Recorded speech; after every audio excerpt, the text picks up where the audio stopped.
Good morning my sugar series! So for today's video, gagawa na naman ulit tayo ng cake. So marami tayong mga orders ngayon. Actually, tag 1 tier lang yung mga orders natin at isang 2 tier. So napakasimpleng design lang dahil ang request sa atin ni client ay unicorn cake na design. So actually, meron naman siyang pinakita sa atin na design, pero of course, hindi natin masusunod yun dahil nga hindi tayo ang may gawa nung pinakita ni client sa atin yung design. So sabi ko kay client na kunin ko lang yung idea, so pagtutugmain ko lang, pero hindi talaga natin fully or totally makopy yung design. At ito na nga yung mga prepare kong cake. So, bali, ang gamit kong cake dito ay vanilla chiffon cake. So, itong unang cake na in-slice ko may sugar sweeties ay 10 by 14 yung cake board na gamit ko. Pero ang cake nito ay 8 by 14 ata, 8 by 10 pala. So, 8 by 10.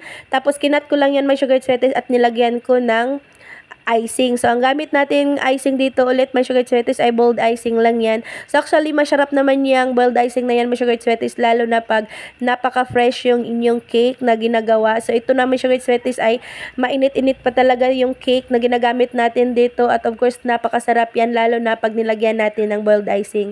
So, ayan, may sugar sweeties ulit sa mga nagtatanong sa ating recipe sa boiled icing. Marami na tayong na-upload na video tungkol dyan sa mga short at long mga tutorials. So, nandyan na yan, complete na lahat yan, may sugar sweeties, pati na yung recipe, so nandyan na lahat yan, may sugar sweeties. So ito na nga ang una kong dinodecoratean may sugar sweeties, no, dahil nga napakasimpleng design lang to. Actually, ito talaga ang palaging in order sa atin ng client dahil nga simple lang at madali lang naman siyang gawin. Tapos mura lang to may sugar sweeties ang tanggap ko dito na price. So ito na nga yung mga sizes naman na cake na prepare natin nung iba. So nakita nyo naman dyan sa gilid ay nasa 8 by 5 ang kanyang size naman. So ito yung yun yung unicorn na cake na gagawin natin later. So una, ito muna ang gagawin natin. Yan. So napaka plain lang. Tapos naglagay lang tayo dito ng color blue na pang design sa top or pang borders natin dahil nga yun po ang request ni client dahil lalaki po ang magbe-birthday nito. So napakadali may sugar sweeties. Paglagay natin ng design sa gilid niyan ay tapos na. So susulatan ko na lang yan at packaging na. So ganyan lang kadali may sugar sweeties.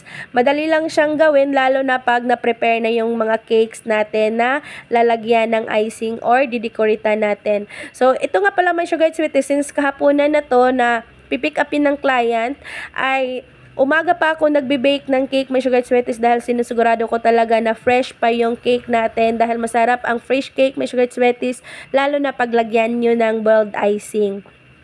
So ito na nga, tapos na tayo sa isang cake natin. So by packaging na yon. So continue naman tayo dito sa itong sinasabi ko nga na unicorn cake design. So napakasimpleng cake lang design, napakasimpleng design rin to may sugar sweeties dahil unicorn lang. So ang unang color na combination dito ay sky blue lang tsaka white. So wala nang iba. Tapos actually ang pinakita nga sa atin ni client, sabi ko nga kanina, ay fondant design ang cake na to. Tapos sabi ko sa kanya, hindi natin makukuha yung fondant na design, ma'am, or fondant na cake, lalo na hindi makukuha natin yung exact budget talaga sa presyo ng cake. So sabi ko sa kanya na ito na lang ang gagawin natin, ma'am. So may pa-sticker tayo ng mga design para naman makuha lang natin yung design ng cake at of course fit sa ating budget. So, okay naman si client at ito na nga ginagawa ko na yung cake niya. At dito na tayo sa pang second tier or top tier natin. So, nilagyan ko lang din ng filling. So, boiled icing to lahat. May sugar sweeties. Ayan. Tapos, nilagay ko lang ng konting blue. At napakadali lang dahil nga simple lang yung color na request sa atin ni client. So, ganyan lang siya kasimple may sugar sweeties. Tapos, pag katapos nito na maglagay ko ng icing sa top tier, ay nilagyan ko na din ng dowel yung ating bottom tier.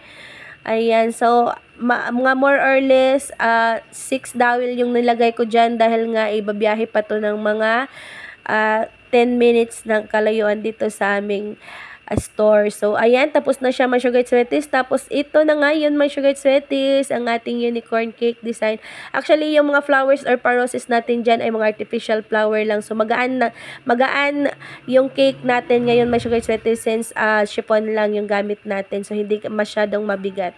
So, ayan, pagtapos na yun, my sugar sweeties, for packaging na yun. Tapos, continue na ulit tayo dito sa ating pangatlong cake. At ito naman ay baby boss na cake to my sugar sweeties, first birthday ng kanyang anak, at napakasimple lang din, pa blue effect lang tayo dito ng color. Tapos ayan, yan, napakabilis lang my sugar sweeties dahil sinikan coat ko na lang yung kanyang kulay, at sabi nga niya sa akin ay pa sky blue lang na color, so ganyan ang ginagawa ko. Tapos pasimple lang tayo dito ng pa-design sa top, tapos mga printed topper na yung ginagamit natin dyan. So, ito na yun, my sugar sweeties, ang ating finished product. So, continue ulit tayo dito sa ating pang-apat na cake, my sugar sweeties, at ito naman ay pa light sky blue din na color, pero ang gamit natin dito, my sugar sweeties, hindi ko pala nasabi sa inyo, ay obviously naman no, ay chocolate moist. Tapos yung iba dito ay nilagyan ko ng filling, at yung iba naman ay hindi. So depende na yun sa presyo, my sugar sweeties, ng ating client. Dito na ulit tayo, my sugar sweeties, no, nagpalagay lang tayo dito ng pa-ombre effect. Yan, para naman mas paiba naman konti. So actually wala namang pinapakita si client na design sa atin, pero sabi niya ay BB Boss daw. So, yan. Yung isa pala kanina, my sugar sweeties, ay christening cake pala yon. Ito pala yung Baby Boss. So, nagkabaliktad tayo. So, continue na tayo sa ating pang-limang cake. So, ito na yung ating last ata, my sugar sweeties. Yan. So, simple lang din yung ating pa-design dito. Actually, ano to, my sugar sweeties na cake at butterfly cake na design. So, yun ito yung style ko, my sugar sweeties, para mas mapadali yung paglagay ko ng icing sa cake, ay nagpe-first coating tayo dito. So, same lang naman sa process pag mga whipping cream yung gamit ko. Same lang din na mga process yung paglagay ko ng icing, nag-first coat tsaka second coat. Lalo na sa whipping cream, my sugar sweeties, mas makatipid kayo pag nag-first coat kayo, tapos lagay nyo sa chiller para mag-firm. So, mas makatipid kayo pag second coat, makatipid kayo sa icing.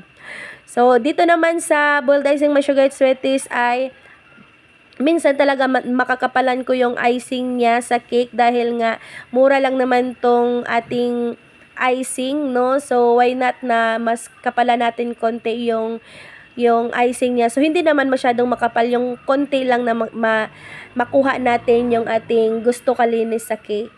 So, ito na yung ating finished product. So, may kasama tong cupcake. So, unicorn cake pala to, my sugar sweeties, hindi butterfly cake. So, nilagyan ko lang ng mga pa-toppers dyan. So, 2 dosina to, my sugar sweeties, na cupcake. So, set yan na package ni client na order sa atin. So, ito na yung ating last. Ito pala yung sinasabi ko sa inyo, my sugar sweeties, na butterfly na design. Yan. So, sinisend yan sa atin ni client. So, ganito ang kanyang pa-design sa cake na butterfly lang daw. So, yun lang, my sugar sweeties, ang masishare ko sa inyo for today's video. See you again sa ating next video upload. Bye, my sugar sweeties!